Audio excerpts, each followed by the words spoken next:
భీష్ముడు, ద్రోణాచార్యుడు వంటి వీరాది వీరులు కౌరవుల వైపు పోరాడుతున్నా దుర్యోధనుడికి గెలుపుపై ధీమా లేదు. ఒక రాత్రి భీష్ముడు దగ్గరికి వెళ్లి, మీరు పాండుపుత్రుల మీద ప్రేమతో యుద్ధం సరిగా చేయడం లేదు అంటూ నిందిస్తాడు. దాంతో కోపోద్రిక్తుడైన భీష్ముడు 5 బంగారు బాణాలను పట్టుకుని మంత్రం జపిస్తాడు. ఆ 5 బాణాలతో పంచపాండవుల్ని వధిస్తానని ప్రతిజ్ఞ చేస్తాడు.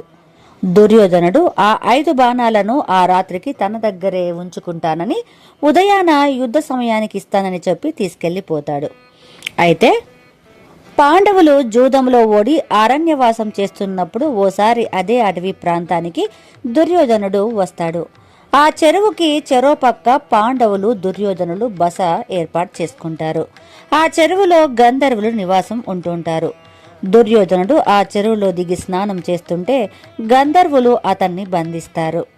అర్జునుడు వారి నుండి దుర్యోధనుణ్ణి రక్షిస్తాడు. తనను కాపాడినందుకు దుర్యోధనుడు అర్జునుణ్ణి ఏదైనా వరం కోరుకోమంటాడు. అవసరం వచ్చినప్పుడు అడుగుతానని చెబుతాడు అర్జునుడు. అయితే భీష్ముడు బాణాలను దుర్యోధనుడు తన గదికి తెచ్చుకున్న రాత్రే అర్జునుడు, కృష్ణుడు యుద్ధం గురించి చర్చిస్తూ ఉంటారు.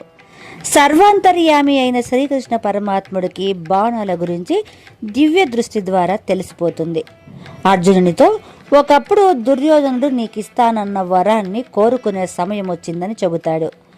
బంగారు బాణాల్ని అడిగి రమ్మని దుర్యోధనుడి దగ్గరికి పంపిస్తాడు. క్షత్రియుడిగా దుర్యోధనుడు ఇచ్చిన మాటను నిలబెట్టుకుని బాణాలను ఇచ్చేస్తాడు. తిరిగి వెళ్ళి భీష్ముడి దగ్గరికి మళ్ళీ మంత్రించిన బాణాల్ని ఇమ్మని కోరుతాడు. అసాధ్యమని చెబుతాడు భీష్ముడు. మరొక కథ చూస్తే పాండవుల్లో వీరుడు అర్జునుడే కావచ్చు, కానీ విజ్ఞానవంతుడు సహదేవుడు. ఆ తెలివితేటలు తండ్రి పాండురాజు నుంచి వచ్చాయి. పాండురాజుకి భూత, భవిష్యత్, వర్తమాన కాలాల్లో ఏం జరుగుతుందో ముందే తెలిసిపోతుంది. పాండురాజు మరణానికి చేరువుగా ఉన్నప్పుడు కొడుకులను పిలిచి తన మెదడుని సమభాగాలుగా చేసుకుని తినమంటాడు. కేవలం సహదేవుడు మాత్రమే ముందుకు వచ్చి ఆ మెదడును తింటాడు. పాండురాజుకున్న శక్తులన్నీ సహదేవుడికి వచ్చేస్తాయి. జ్యోతిష్యంలో కూడా దిట్ట. అతనికి భవిష్యత్తులో జరిగే కురుక్షేత్ర యుద్ధం గురించి ముందే తెలుసు. ఆయన ఏమీ ఎరగనట్టే ఉంటాడు. శకునికి సహదేవుని శక్తుల గురించి తెలుసు. అందుకే దుర్యోధనుణ్ణి కురుక్షేత్ర యుద్ధానికి ముహూర్తం పెట్టించుకోమని సహదేవుడి దగ్గరికే పంపుతాడు. దుర్యోధనుడే తమ మొదటి శత్రువన్న సంగతి తెలిసి కూడా నిజాయితీ మంచి ముహూర్తాన్ని నిర్ణయిస్తాడు. ఇరావరుని ఆత్మ సంతర్పణ గురించి చూద్దాం. తండ్రి విజయాన్ని కోరుతూ తనని తాను కాళీమాతకు బలిచ్చుకున్నాడు ఇరావణుడు. అతడు అర్జునునికి ఉలూచికి పుట్టిన కొడుకు. కురుక్షేత్ర యుద్ధంలో పాండవుల విజయం కోసం కాళీమాతకు పూజ చేస్తాడు. తనని తాను ఆత్మ సంతర్పణ ఇచ్చుకునే ముందు పెళ్లి చేసుకోవాలని అనుకుంటాడు. భర్త చనిపోతాడని తెలిసి ఏ అమ్మాయి పెళ్లికి ముందుకు వస్తుంది? అందుకే కృష్ణుడు మోహిని అవతారాన్ని అమ్మాయిలా మార్చి అతనితో పెళ్లి చేస్తాడు. ఆ తర్వాత ఇరావణుడు చనిపోతాడు.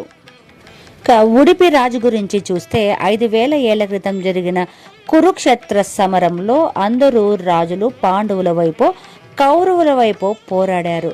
కానీ ఉడిపి రాజు మాత్రం ఎటూ మద్దతు తెలపకుండా తటస్థంగా ఉండిపోయాడు. అతడు కృష్ణుడితో, యుద్ధంలో పాల్గొన్న వారికి రోజు ఆహార పానీయాలు అవసరం, వాటన్నింటినీ నేను అమరుస్తానని చెబుతాడు. అలా 18 రోజుల పాటు ఇరువైపుల సైనికుల భోజనాలను తానే ఏర్పాటు చేశాడు. అంతేకాదు, ఎప్పుడూ ఒక్క మెతుకు కూడా వృధా అవ్వకుండా చూసుకునేవాడు. అదెలా సాధ్యమైందో ఎవరికి అర్థమయ్యేది కాదు. రోజు 100 మంది సైనికులు చనిపోతుండేవారు. ఆ లెక్క సరిగా ఎవరికి తెలియదు. అలాంటిది ఉడిపిరాజు మాత్రం ఎంతమంది సైనికులు బతుకున్నారో వారికి సరిపోయేటట్టుగా శ్రీకృష్ణుడి సహకారంతో